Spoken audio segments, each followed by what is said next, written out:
Ayan, lutuin na lang natin ito sa pineapple juice para maiba naman kaysa ipiprito pa.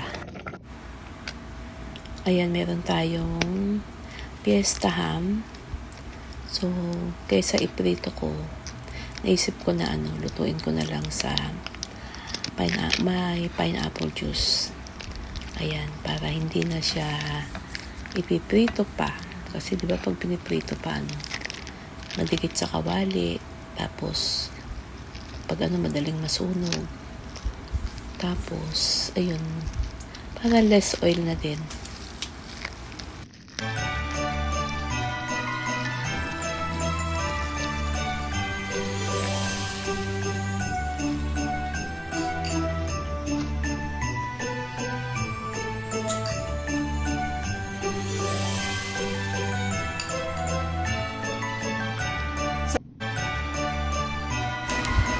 Ayan, bali, dalawang lata ng pineapple juice na tig 220 ml yung laman.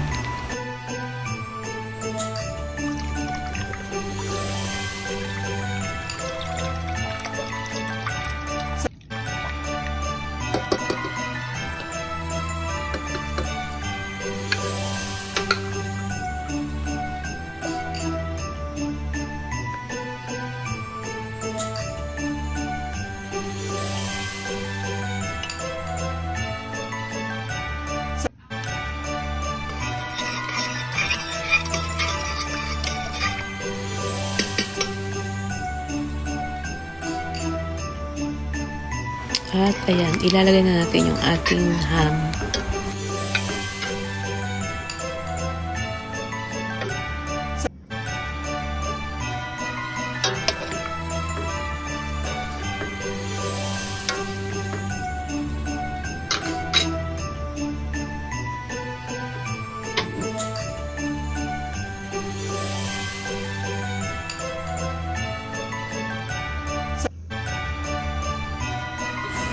At ilalagay ko na din yung whole na pineapple.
Ayan, pag medyo malapot na yung kanyang pinaka-syrup o sauce, pwede na nating hanguin.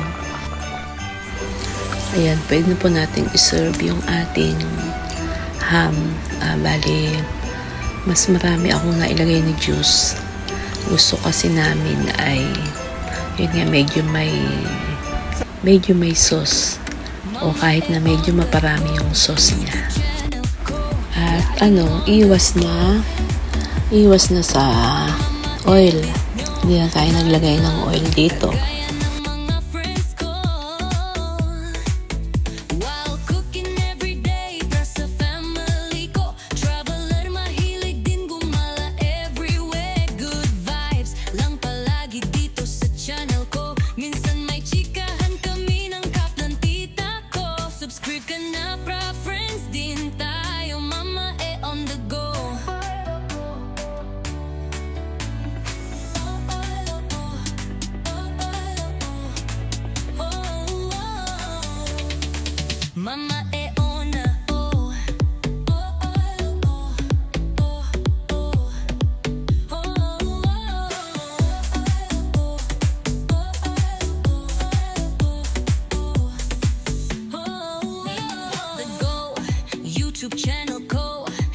laging on the go.